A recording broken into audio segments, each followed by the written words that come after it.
할렐루야. 여러분, 서귀포에 가면 방죽교회가 있습니다. 가보신 분들도 있겠지만 그 교회는 마치 물 위에 뜬 듯한 모습을 취하고 있지요. 노아의 방주를 모티브로 건축되었습니다. 교회의 내부는 목재 자재를 사용해서 따뜻함과 편안함이 더해지고 외벽의 유리창은 제주의 아름다운 자연을 그대로 담아내고 있습니다. 이 방죽교회를 설계한 사람이 제1교포인 이타미 준이라고 하는 건축가입니다. 이 이타미 준은 물과 빛을 사랑하는 건축가로 유명한데 여러분 앞에 그림을 보시면 지붕이 빛을 받아 반짝거립니다. 그 각도에 따라서 시시각각 변하는 그 아름다움이 더해지지요. 여러분, 건축가는 건축을 두 가지로 말합니다. 밖에서 안을 볼 때 멋진 건축, 그리고 또 하나 안에서 밖을 볼 때 멋진 건축. 자꾸 사진만 보시는데 이제 저를 좀 봐주시기 바랍니다. 네. 다시 한번 말씀드릴게요. 건축가는 건축을 두 가지로 말하는데 첫 번째 뭐라고요? 밖에서 안을 바라봤을 때 멋진 건축, 그리고 또 하나는 안에서 밖을 바라봤을 때 멋진 건축. 건축가는 이 두 가지의 아름다움과 멋을 건축물에 담아내려고 힘을 씁니다.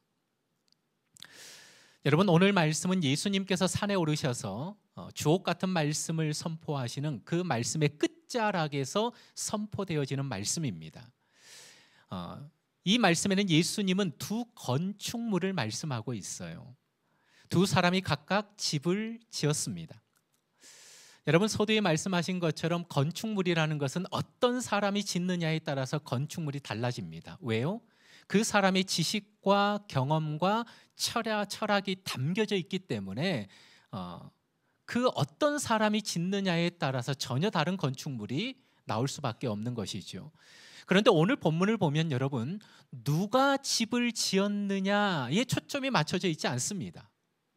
우리는 이 건축물을 누가 지었느냐, 저 사람이 지었느냐, 이 사람이 지었느냐, 그 사람에 따라서 건축물이 달라지는데 오늘 성경에 보면은 어떤 집을 짓는 두 사람이 있는데 그 집을 누가 지었느냐에 초점이 맞춰져 있지 않습니다.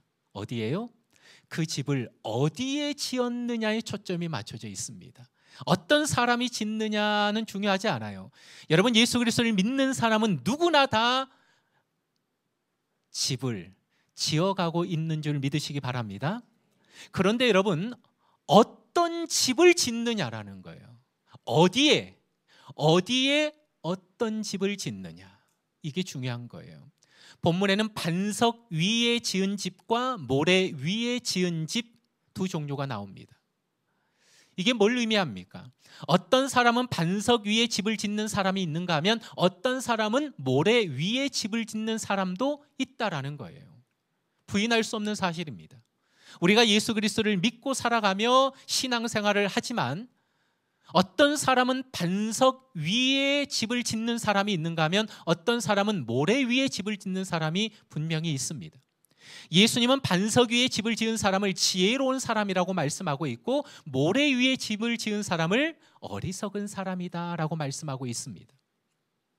그런데 여러분, 그 집이 반석 위에 지어진 집인지 모래 위에 지어진 집인지 평상시에는 알 수 없어요. 그런데 언제 그게 드러납니까? 오늘 성경에 보니까 비가 내리고 창수, 큰 홍수가 나고 그 다음에요, 바람이 불어 그 집에 부딪혀 올 때 그 집이 반석 위에 지어진 집인지 모래 위에 지은 집인지를 분별할 수가 있습니다. 평상시에는 몰라요. 평안할 때는 모릅니다. 잘 나갈 때는 모릅니다. 그러나 우리의 인생에 뜻하지 않게, 예기치 않게 비가 쏟아져 우리의 인생 온몸이 젖을 때가 있습니다. 그래도 비 정도는 괜찮겠다 싶었는데 갑자기 홍수가 불어닥쳐서 우리의 인생의 모든 것을 쓸어가 버리는 일들도 일어날 때가 있어요. 그것뿐입니까? 거대한 태풍이 불어닥쳐서 우리의 삶의 주축을 흔들어 버리고 뿌리채 뽑아 버리려고 하는 거대한 태풍이 우리의 인생 가운데 찾아올 때도 있다라는 거예요. 이럴 때 알아요. 비가 내리고 창수가 나고 바람이 불어봐야 내가 지은 집이 반석 위에 지은 집인지 모래 위에 지은 집인지가 드러나게 되어 있습니다. 그렇다면 신앙의 집을 반석 위에 세웠다는 것은 무엇을 말할까요? 간단합니다. 한번 따라서 할까요? 내 말을 듣고 행하는 자. 다시 한번요. 내 말을 듣고 행하는 자. 그렇습니다. 기억하세요. 듣고 메모하는 자가 아닙니다. 메모하지 말라라는 얘기 아니에요. 메모하세요. 듣고 메모하는 자가 아니에요. 듣고 토론하는 자가 아닙니다. 우리가 주일 예배 때마다 성경 말씀을 암송하지요. 하나님의 말씀을 부지런히 암송하고 우리의 마음에 새기는 것 정말로 중요하고 중요합니다. 그런데 여러분, 미안하게도 반석 위에 집을 지은 지혜로운 사람은 말씀을 듣고 암송하는 사람이다라고 말하고 있지 않아요. 말씀을 듣고 뭐요? 행하는 자. 말씀을 듣고 행하는 자. 그 사람이 반석 위에 집을 지은 지혜로운 사람이고, 반대로 말씀을 듣고 행하지 않는 사람은 그 집을 모래 위에 지은 어리석은 사람과 같다라고 말씀합니다. 여러분, 우리는 하나님의 말씀을 듣습니다. 듣는 일에 열심이죠. 다 하나님의 말씀을 듣습니다. 그런데 듣는 것으로 끝내버리는 사람들이 많아요. 후안 카를로스 오르티지 목사님이라는 분이 계십니다. 아르헨티나 부에노스 아이레스 교회에 이 목사님이 어느 날 부임을 하게 되죠. 부임을 했을 때 그 당시에 교인 수가 184명이었다고 합니다. 이 목사님이 부임하고 나서 2년 동안 사역자들과 열심히 기도하고 열심히 일하고 조직을 짜고 전도해서 2년 만에 교인 수가 600명으로 늘어납니다. 그러니까 3배나 교세가 확장된 것이죠. 그런데 어느 날 이 후안 카를로스 오르티지 목사님의 마음에 하나님의 음성이 이렇게 들려옵니다. 얘야, 지금 네가 섬기는 교회는 잘하고 있다고 생각하니? 네 생각에 교인 수가 200명에서 600명으로 늘어났다고 해서 잘하고 있다고 생각하는 모양인데, 그것은 잘하는 것이 아니라 살이 쪄가고 있는 것이란다. 너는 전과 조금도 달라지지 않는 교인들 400명을 더 확보했을 뿐이지. 누구도 잘하고 있지 않는 그대로란다. 전에는 네가 200명의 영적인 갓난아이와 함께 했다면 지금은 600명의 갓난아이와 함께하고 있을 뿐이다. 충격적인 주님의 음성이었죠. 그러나 그 음성을 이 목사님은 절대 부인할 수 없었어요. 전만 먹고 전만 기대하고 또 먹고 또 먹으면서 기어 다니려고 하지 않고 일어서려고도 하지 않고 걸어보려고도 하지 않는다면 그 아이는 여전히 자라지 않는 어린아이예요.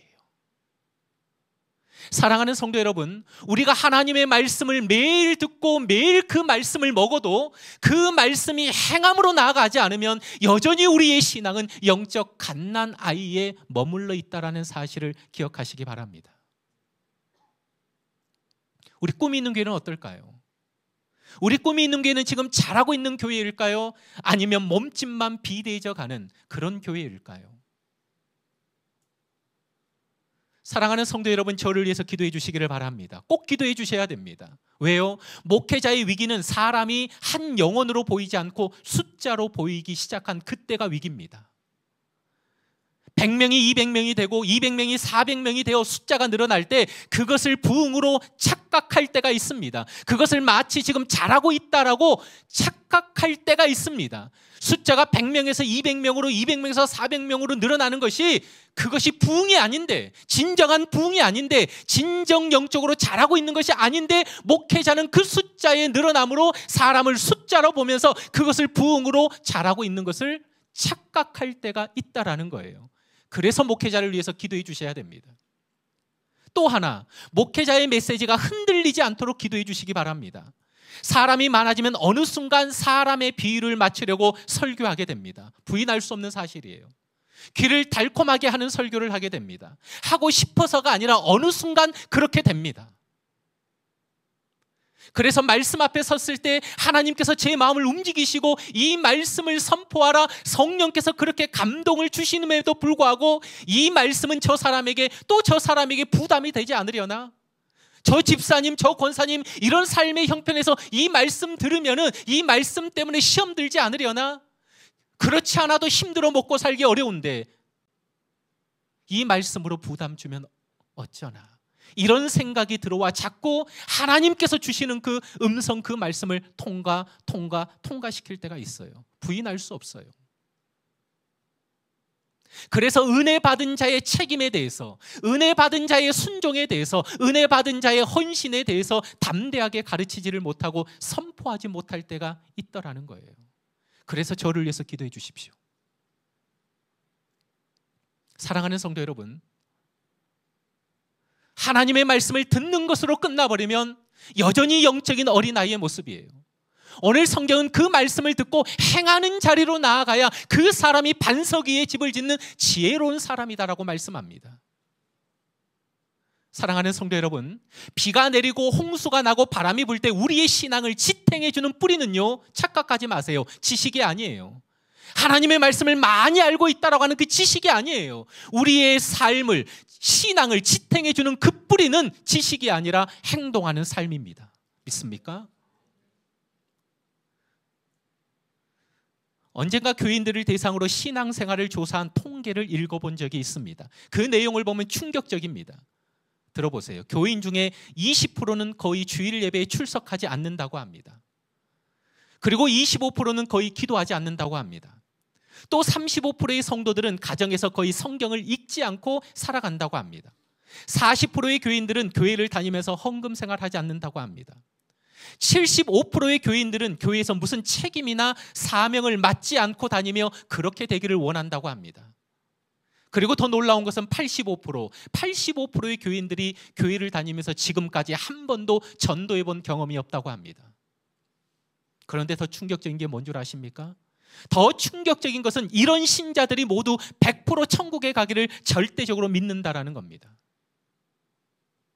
여러분, 복음이란 누구든지 예수 그리스도를 믿으면 구원을 얻는다는 기쁜 소식임을 믿으시기 바랍니다. 그러나 복음에는 진리의 양면성이 있습니다. 구원은 믿음으로 받지만 그 믿음은 순종의 행위로 드러난다라는 겁니다. 믿음이 구원의 절대적인 요소라고 한다면 행함은 구원의 필연적인 요소가 됩니다. 우리는 구원받기 위해 순종하는 것이 아니에요. 구원 받았기 때문에 순종하는 사람들입니다. 믿습니까? 구원받은 사람에게 그래서 순종은 자연스러운 겁니다. 그러므로 믿음과 행함은 분리해서 생각할 수 없는 거예요. 그래서 예수님이 말씀하지 않습니까? 그들의 열매로 그들을 알리라. 열매로 안다라는 거예요. 드러나는 열매로 그들의 믿음을 안다라는 겁니다. 그래서 교회는 믿음과 순종, 믿음과 행함을 똑같이 중요하게 여기고 가르쳐야 됩니다. 믿음으로 구원 얻는다는 로마서를 선포했다면 행함이 없는 믿음은 죽은 것이라는 야고보서의 말씀도 힘있게 선포해야 됩니다. 우리가 회복해야 하는 것은 믿음과 행함이 일치하는 온전한 복음입니다. 사랑하는 성도 여러분, 하나님의 나라는 탁월한 사람에 의해 확장되고 세워지는 것이 아닙니다. 예수 그리스도를 믿고 다르게 살기로 작정하는 사람에 의해서 확장되고 세워지는 거예요. 결단코 여러분들의 삶의 기준을 낮추지 마시기를 주님의 이름으로 축복합니다. 여러분, 하나님이 다윗을 언제 왕으로 삼아야 되겠다라고 마음을 먹으셨을까요? 언제예요? 도대체 다윗을 언제 하나님께서 그래 내가 너 왕 삼아야겠다 그런 마음을 먹으신 걸까요? 한번 말씀 띄워주시겠어요? 시편 78편 70절에서 72절 같이 크게 천천히 읽어보도록 하겠습니다. 시작.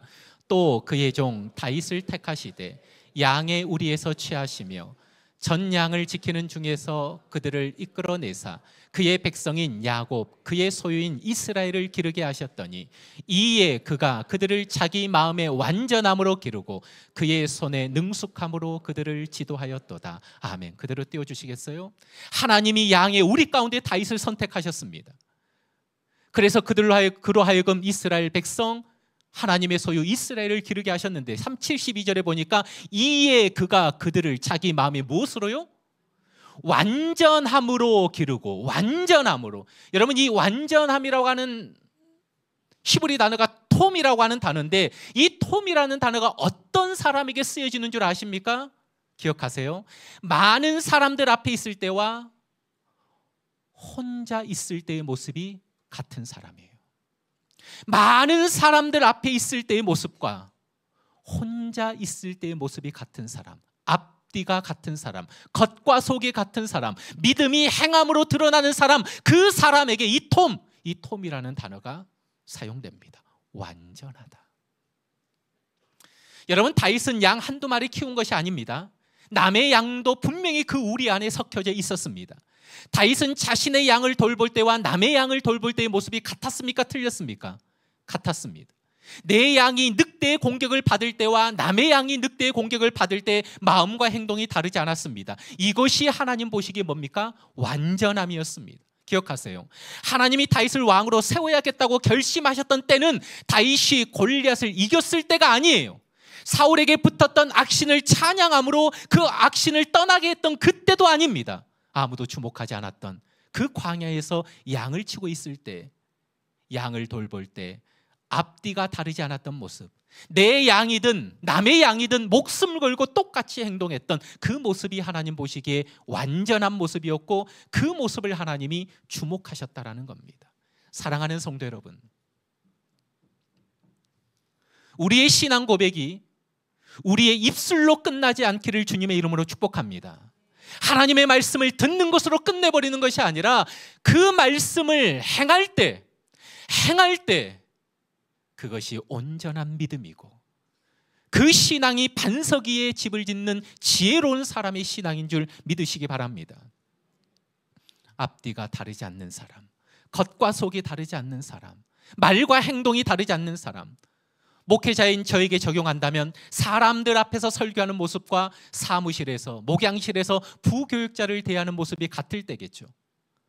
교회 학교 교사들에게 적용해 본다면 교회에서 아이들을 가르치는 모습과 직장에서 나보다 아랫사람을 대하는 모습이 같을 때겠죠.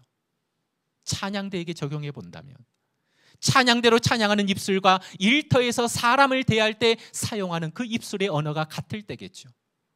예배드리는 우리 모두에게 적용해 본다면요, 예배당에서 예배드리는 모습과 예배당 밖에서 사람들을 대하고 말하는 모습이 같을 때겠지요. 이게 온전한 믿음이에요. 이게 온전한 신앙입니다.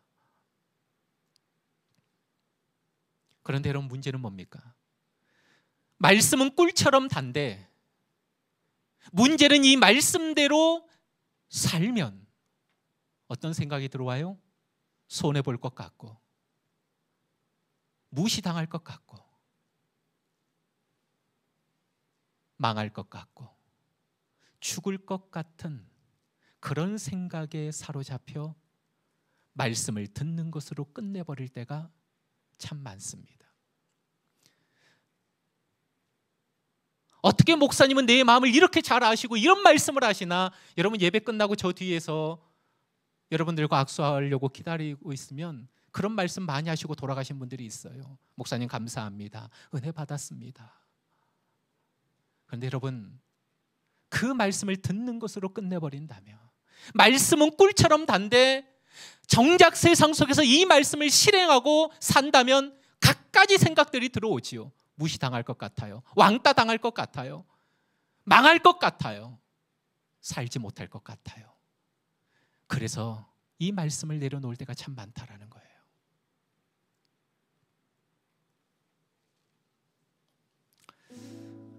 설교를 준비하면서 예전에 들었던 한 목사님의 이야기가 생각났습니다. 한번 잘 들어보세요. 어떤 목사님이 영국에서 집회를 하고 올 때인데 유학생 부인이, 어린 조그마한 아이를 둔 부인이, 유학생 부인이 울면서 그 목사님에게 전화를 했답니다. 목사님, 집회 기간 목사님의 말씀에 참 은혜를 많이 받았습니다. 목사님 말씀이 옳습니다. 그런데 질문 하나 있습니다. 목사님, 저는 11조 하면 아이 밥을 굶겨야 합니다. 그래도 11조 해야 될까요? 시비 걸듯이 묻지 않고 울면서 물었답니다. 어린아이에게 겨우 밥 굶기지 않고 살아가고 있다면 그 어린아이의 엄마는 밥을 굶고 지낼 때가 많지 않을까요?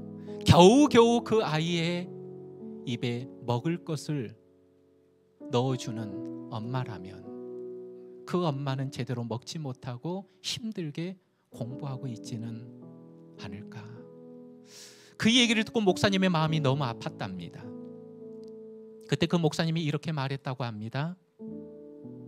아니요, 안 하셔도 돼요. 제가 성경 조금 아는데 성경 어디에도 그런 하나님은 없습니다. 너 애기 밥 굶는 건 너 문제고 내 몫은 나에게 줘야지. 그런 하나님 성경에 없어요. 이 상황에서 11조 못 내는 것으로 하나님이 나 섭섭하다 안 그러실 것 같아요. 괜찮아요. 정말 괜찮아요. 그런데 전화를 끊기 전에 그 목사님이 그분에게 이렇게 하고 이렇게 한마디 더 하고 전화를 끊었다고 해요. 아주 조심스럽게, 정말로 조심스럽게. 그런데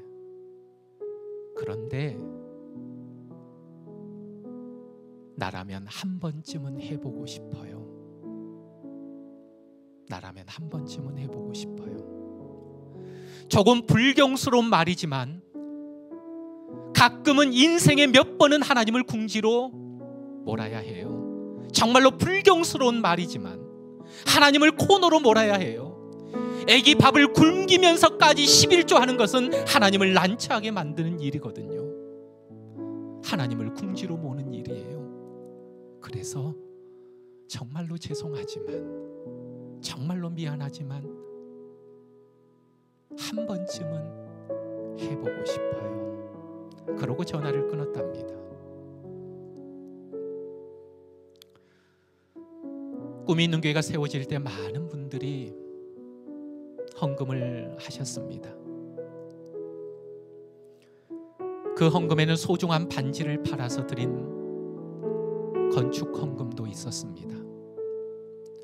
출산을 앞두고 아기 용품을 사려고 아껴두었던 물질을 꿈이 있는 교회가 건축한다라는 소식을 듣고 자꾸 마음에 감동이 있어서 아이 유아용품을 사지 않고 그 물질을 건축 헌금으로 드린 분도 있었습니다. 어떤 분은 열심히 공부해서 석사 공부 과정을 준비하고 있는데 1년 미루고 그 등록금을 하나님께 드린 분도 있었습니다. 어떤 주일학교 친구는 부모님에게 용돈 받은 것 쪼개고 쪼개서 하나님 앞에 건축 헌금 드린 친구도 있었습니다. 다 너무나 귀한 물질이죠. 그런 아름다운 행함이 모여 꿈이 있는 교회가 세워진 겁니다. 사랑하는 성도 여러분, 한번 도전해보면 어떨까요? 한 번쯤은 해보았으면 좋겠습니다. 성경은 우리에게 이렇게 말씀합니다. 주님이 말씀합니다. 구약 성경에 눈은 눈으로 이는 이로 갚으라 하였는데 예수님은 우리에게 이렇게 말씀합니다. 오른쪽 뺨을 치면 왼쪽 뺨도 돌려대라 말씀합니다. 힘들지요. 그러나 사랑하는 성도 여러분, 한 번쯤은 해보았으면 좋겠습니다. 예수님은 또 말씀합니다. 속옷을 가지고자 하는 자에게 겉옷까지 주어라.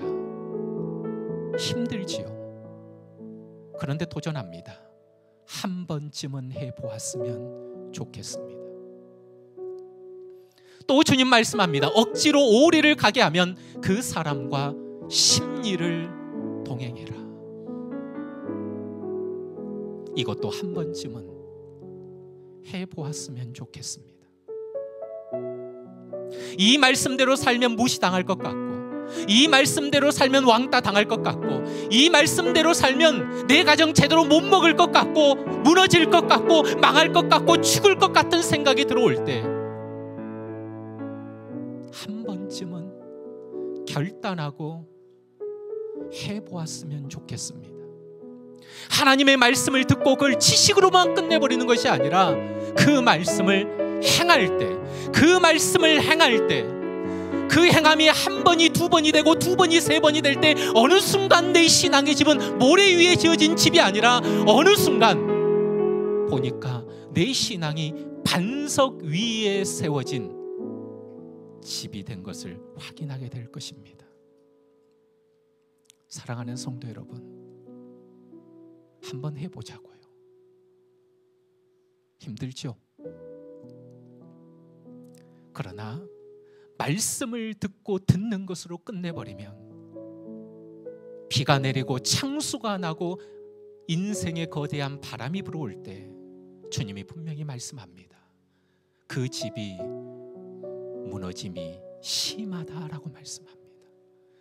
분명히 우리 인생에 비가 내릴 때가 있고 홍수가 날 때가 있고 거센 바람이 불어올 때가 있는데, 무너지지 않는 집은 그 말씀을 듣고 행할 때, 반석 위에 집을 지을 때 무너지지 않는다라는 것입니다.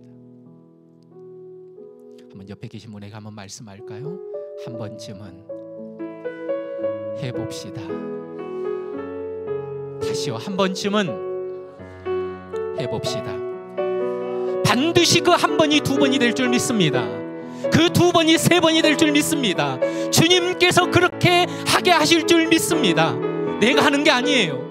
그래서 오늘 우리는 성찬으로 나아갑니다. 이 떡과 잔을 먹고 마실 때 주님과 하나 되어지는 신비를 경험할 것이고, 이제는 내 안에 내가 사는 것이 아니라, 내 힘으로 살아가는 것이 아니라, 내 힘으로 행하는 것이 아니라 나의 주인 되신 주님이 내가 결단하고 나아갈 때 그렇게 살게 하실 줄 믿습니다. 기도할까요? 하나님, 말씀을 듣고 행하는 자리까지 나아가기를 원합니다. 그런데 내 힘으로 안 됩니다. 오른쪽 뺨을 치면 왼쪽 뺨을 어떻게 제가 돌려댈 수 있습니까? 원수를 어떻게 사랑하라니? 나를 미워하는 자를 어떻게 기도하라니? 안 됩니다, 주님. 그러나 나는 안 되지만 주님, 제가 하고자 합니다. 이 한 걸음 내딛기를 원합니다. 주님 도와주세요. 주님 도와주세요. 오늘 이 성찬 가운데 주님 함께 하셔서, 주님이 내 안에 오셔서 주인 되어 주셔서 이제는 말씀을 듣고 끝내버리는 것이 아니라 행하는 복된 자리로 나아가 주님이 기뻐하시는 반석 위에 든든한 집을 세워가는 내 인생 되게 달라고 기도하겠습니다. 나 이제 주님의 새 생명 얻은 몸입니다.